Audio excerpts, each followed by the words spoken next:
Hi, my name is Jack Esformes, and my wife's name is? Marieh Delfino. Yes, and we are performing Dinner with Friends at the Zephyr Theater. You need to be there. And if you want to learn more about this production and our rendition of it, listen to this conversation. When did you first fall in love with theater, and why did you have to be part of the theater world? Well, for me, it's very recent. I fell in love with theater very, very recent. It was in 2022. I was an understudy in God of Carnage with Peter, and it was like the perfect thing because he had been telling me that he wanted to direct me in something, and I trusted Peter. So I thought, okay, I want to finally get to try this thing. It just had never worked out for me. I'd done only film and television, and I thought, okay, let's see. I'd just had a kid, so it was like the perfect timing, and it was just a one night commitment, so I didn't have to. I could just dip my toe in, and I just fell in love with it. Obviously, I love acting and performing, and just the rush, first of all, of that audience being out there. It's a little masochistic because you feel like you're gonna die right before. Ooh, I don't know what happened to my page right there. Oh, there it is. But it's just so much fun. It's so exhilarating. And then to get to work on a character in that way from beginning to end, and to get to perform it from beginning to end live, is really, really nice, and a very different experience from, doing a film or television that you just do little snippets and it's out of order and that sort of thing. I fell in love with theater probably, when I was in my 20s, early 20s. I spent, I was at the University of Miami doing in the theater department, and I ended up auditioning. Burt Reynolds has a theater in Jupiter, Florida, and I spent a year. I auditioned for them and got in, and they accepted 6 males, 6 females. So there was a lot of work for us, and we just really dove into theater and did our own shows, and understudied and performed in the equity shows.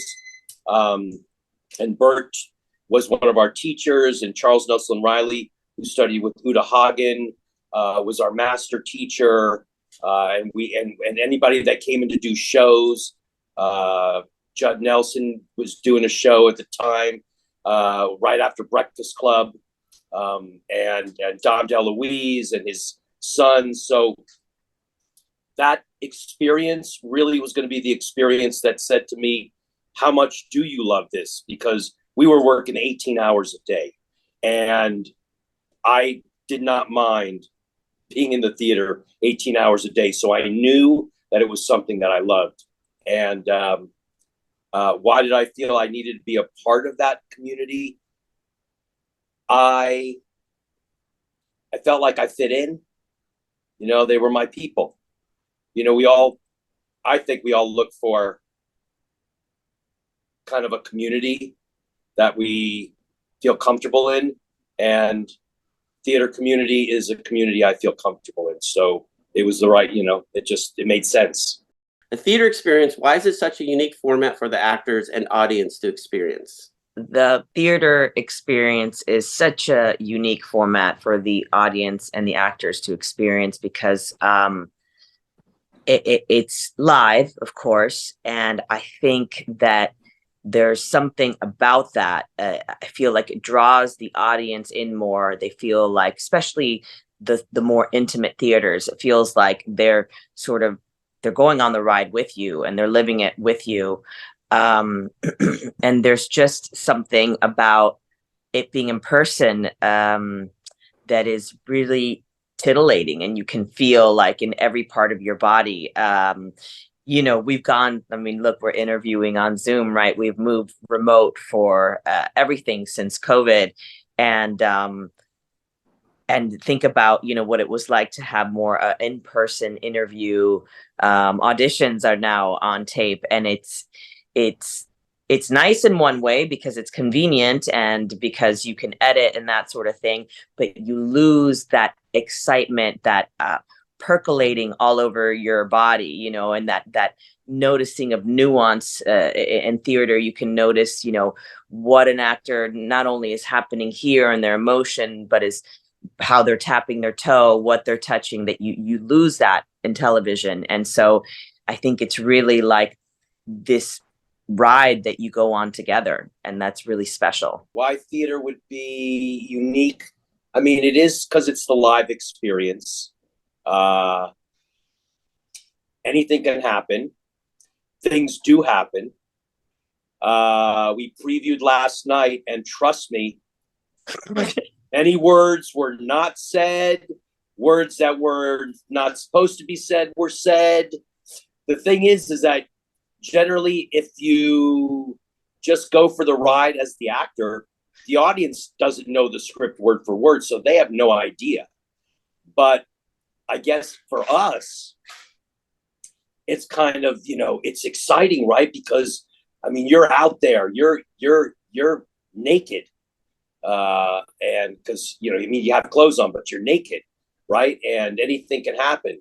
So, and you know, now we're in the AI world, so theater really now, you do know it's us.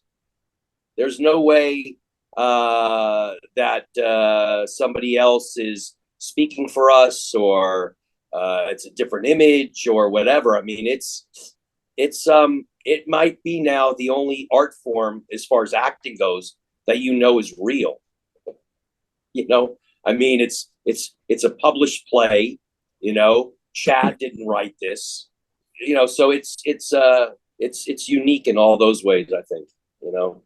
When did you first hear about Dinner with Friends, and why did you have to be part of this play production? So I first heard of Dinner with Friends. I think I'd heard of it in acting class, honestly, is when I first heard about it.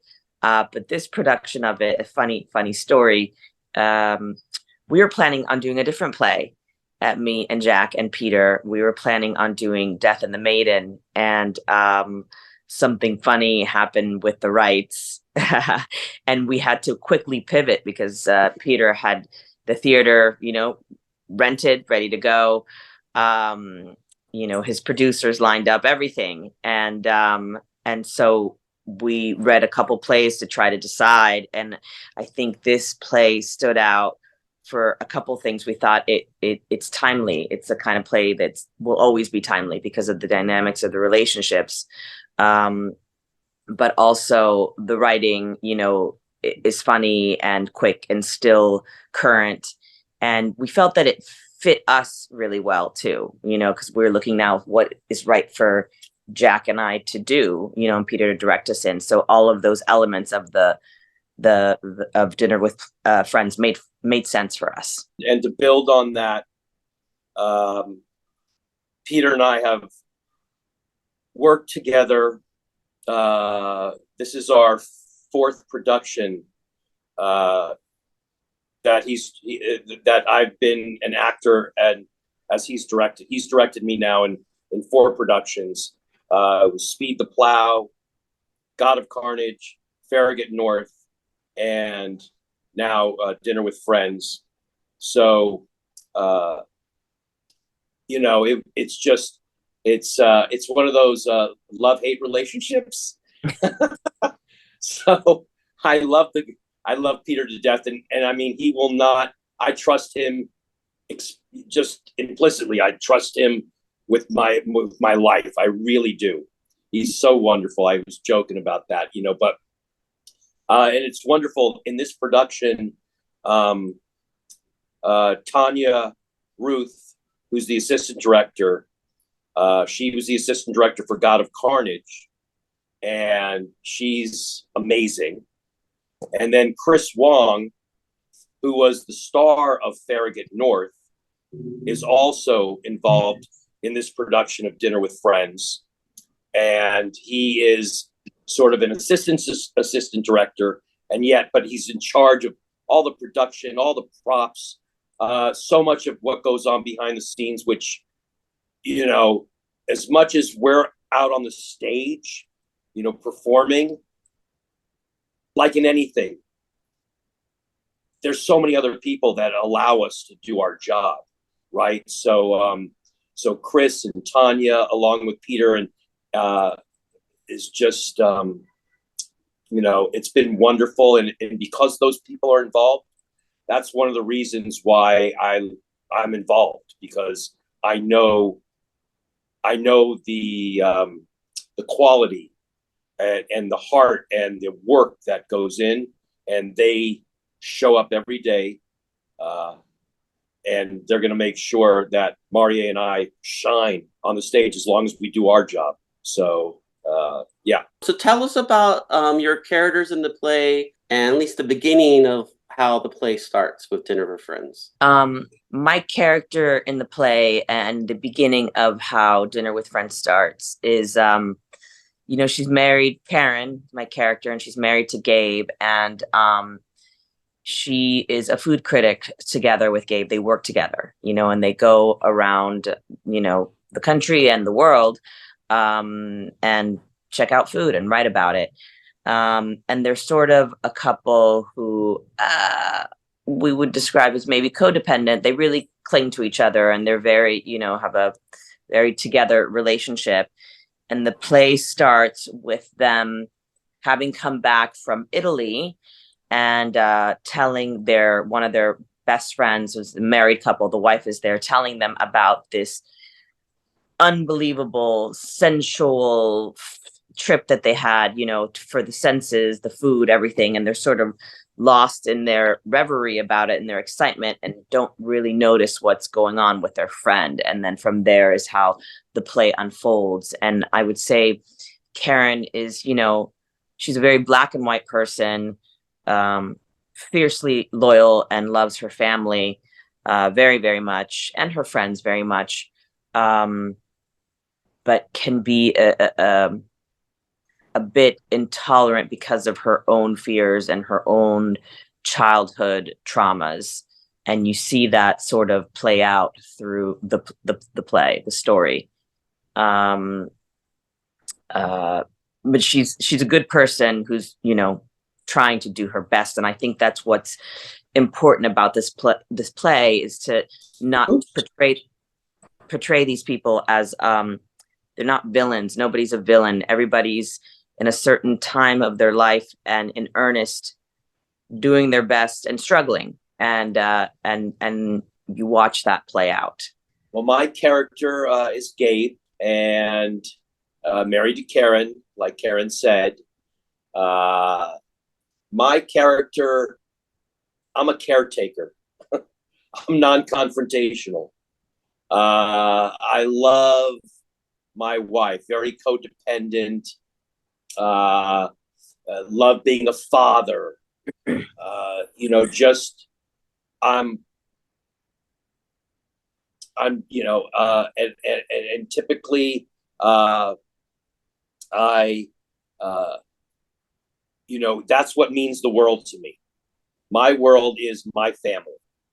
So jumping from that, Gabe is, you know, I don't want to say he's a typical man in the sense that, you know, the struggle that he has and always has had is intimacy, and real intimacy, real communication. So I can relate to that. That's always been something that, you know, as a person, I try to be the best communicator that I am, but I know that that is not the most natural skill that I may have when it comes to intimacy with a wife, a girlfriend, you know, with with anybody that really means something to me. It can be harder because there's that fear of alienating them, or, you know, finding out maybe a truth you don't want to find out. So I think that that's really the Achilles heel for Gabe. Yeah, it starts off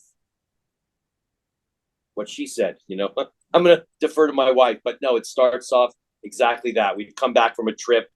We sort of our trips together are they're sort of that's what bonds us. We just connect on many levels, but the deep levels, you kind of find out maybe we're not so connected. Talk about your fellow actors and the director who are bringing this play to life.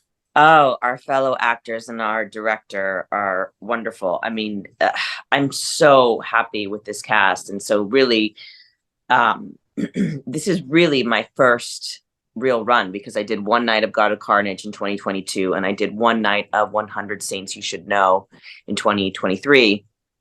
And, you're going to be stuck with these people for quite some time.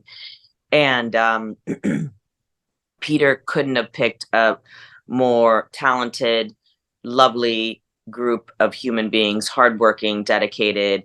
It has not taken long for us to become so close.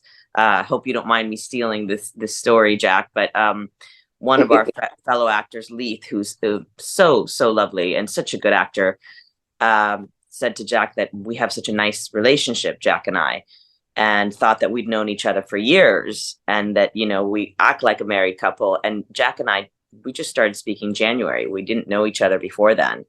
And I mean, Jack is I can't say enough about Jack. He's so talented. He's such a kind, open, caring, trusting, such a team, what's the word? A teammate, just, and everybody like that. Amy MOTTA I can't say enough about her. She's amazing, an amazing actress, an amazing human being. And, in it with me, I feel like she's my best friend. And the same goes for LEITH. My character has less, interaction with LEITH, but same thing, just a lovely human being. And boy, what a talent.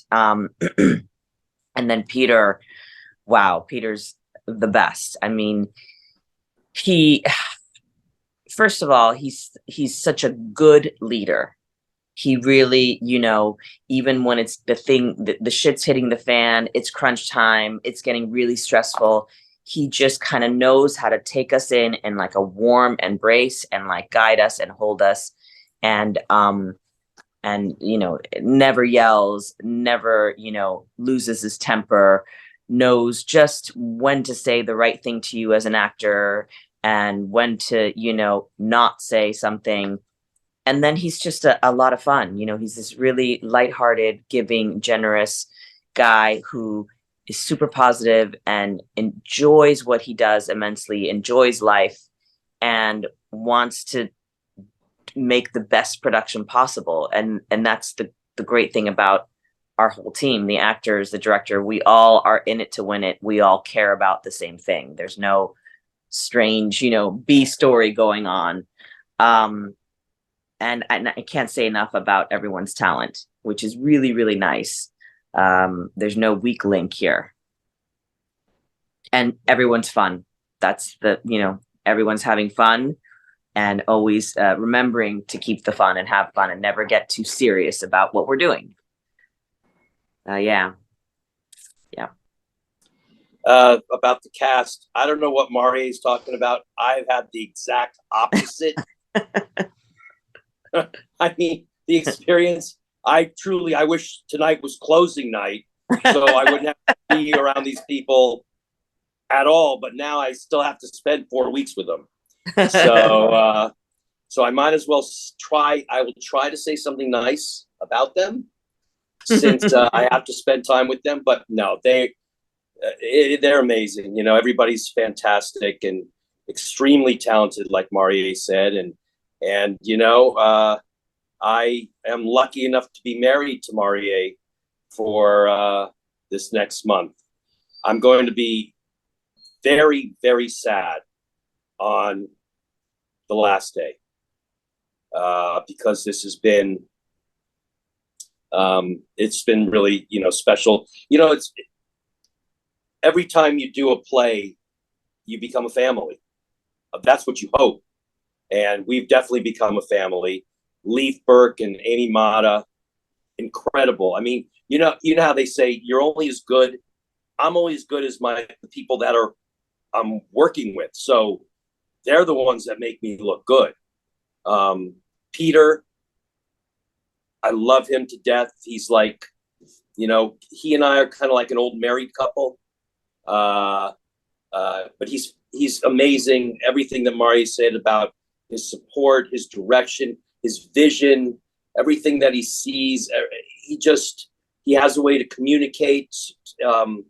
And the team that he has with him. I forgot to mention Angelica, who's our stage manager. She was a stage manager for God of Carnage also.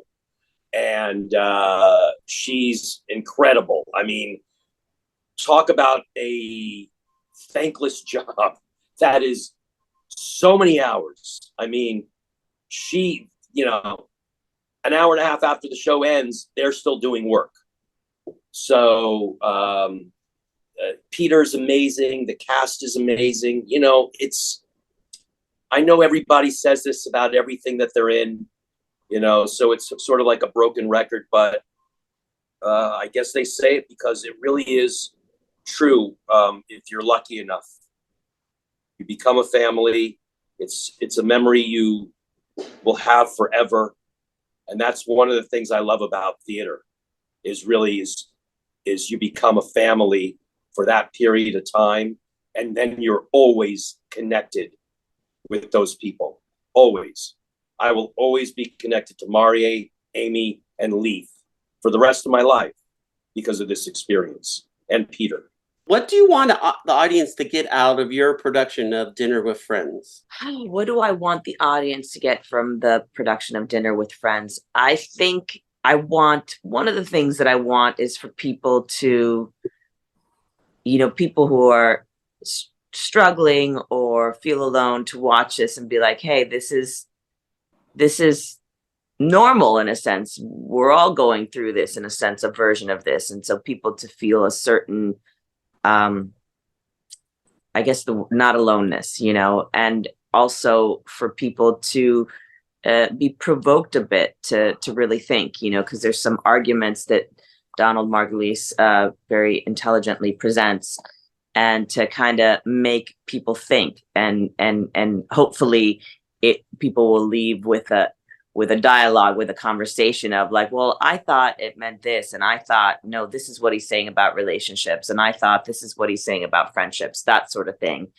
And of course, to leave with a really fun ride, a pleasant experience, that they went in there, they experienced something, they had a blast, they, felt a lot of feelings, were provoked, and just felt a little bit closer to themselves and to everybody else, and knows that, hey, we're all in this together. I would say when people leave this show, I obviously entertained to a degree, but I think it's because it really centers around all relationships, husband, wife, male relationships with their friends, females with their friends.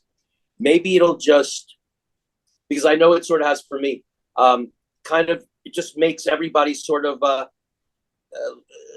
examine all their relationships and how healthy are my relationships, and can I make them a little healthier? Can I, or and some are, is this relationship really worth it?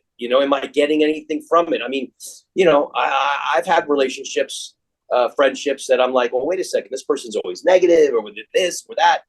Do I really need this person in my life? I'm not saying that I want people to leave the play and,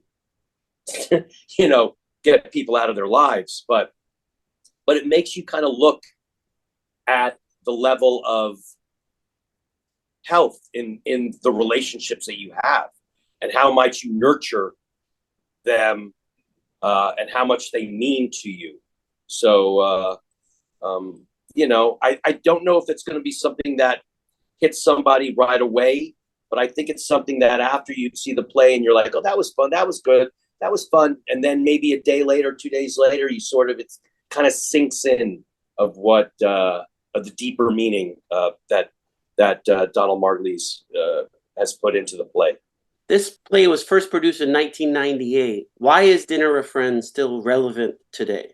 Dinner with Friends is still relevant today because the nature of the relationships, the dynamics between men and women, women and women, men and men, haven't changed very much today. And it takes place over a period in these people's lives, people who are married with children, that everyone is still going through today very much. Other than a slight change in technology that is actually addressed in the lines, and Donald Margulies gives license for us to change the writing a little bit. It's completely what people are going through today. It's there's no change. There's I just got distracted. My dog jumped on my bed. It's absolutely relevant. There's nothing is dated about it. Yes, it's still relevant today. Yeah, relationships are relationships. Nothing's changed that way, and it's timeless. It is timeless. That's true. It's very timeless. I think that's what was one of the attractions to the play, because you're right. Because of when it's written, a lot of plays written 25 years ago, they don't really. You do them today, and it doesn't really make sense. But this one completely makes sense to me. I mean, it is a timeless piece. I think I'll end it with that. Yeah. What do you think will surprise the theater audience watching this version of Dinner with Friends? Very good question. What will surprise the audience watching this version of Dinner with Friends? I think what will surprise the audience of this version of Dinner with Friends is, while we're staying true to Donald Margulies' vision, we still have our own take on it, and our own opinion about certain things, and Peter has just put his touch on it that I think does make it more timeless and current and relevant and digestible today. And I think that's important. Peter's direction makes it digestible, because it's a lot, and it's a lot of dialogue, and it's a lot of dynamics, and his version of it, I think, gives you a lot of colors and a lot of flavors, and is not just one thing, and it does give you hope. And I think that's what's really important. In the end, there is hope, and that was really important to Peter to be in there. Well, now nobody's going to want to see it because they know the ending. That's not the ending. You don't know the ending. I'm just kidding, honey. I think people will be surprised, or what might surprise them. Peter has approached this play. We're not trying to take ourselves too seriously. As it is what it is as far as relationships. We're not trying to. So there's a lot of lightness. There's a lot of irony. I think people will be surprised maybe with the humor. I mean, it is a dramedy, but and Peter has tried to approach it in a way, because I believe also, if you try to shove a message down somebody's throat, they probably won't hear it. They hear a lot more things. I hear a lot more things when somebody just sort of suggests and allows me to kind of ingest it in the way that it might affect me. So I think that people will be surprised that, everybody's going to be sort of hit by this play very personally and differently. It's not all, one message, or after just married couples, or after just, I think it's more of a light, I'm almost, how would you say it if it was a comedy? What's comedy drama? Is that you got a dramedy, but then you have and I'm thinking a dark comedy. Yeah, it's not, we're not trying to be, it's not heavy-handed. We're really steering away from that heavy-handed drama. Listen to us, take us seriously. This is major. We're staying away from all that. So I think people will be surprised, like Marieh say, kind of like how digestible it all is, and it's really it's a fun ride, I think. Why should or must the SoCal community attend Dinner with Friends play at the Zephyr Theater? The SoCal community should and must attend Dinner with Friends play at the Zephyr Theater this April, because I don't think there's anything like it out there right now as far as theater is concerned. I think that it's going to be hugely entertaining and very surprising.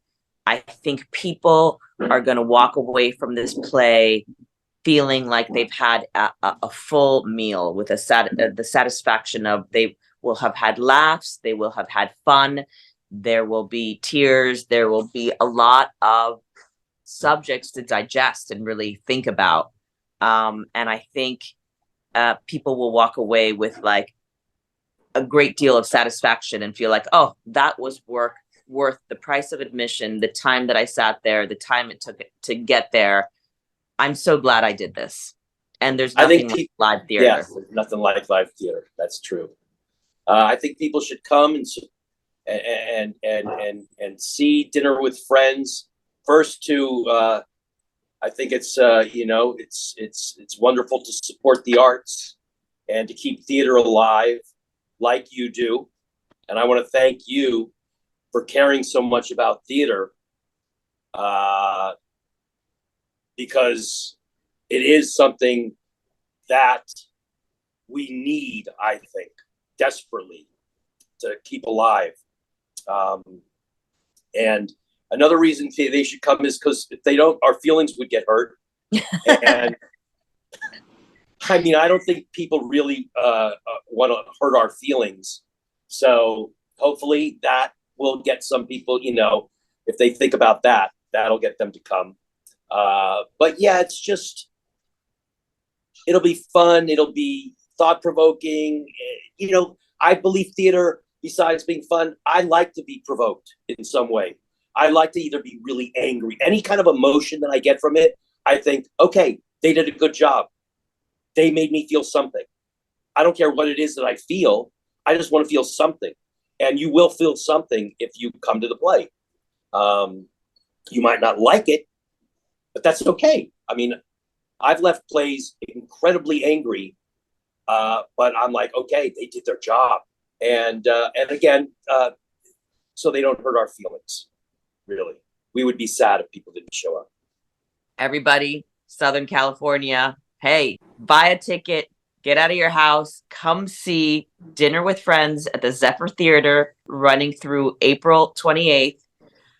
Don't walk, run. This is going to be an incredible experience. You're going to be very happy that you saw this.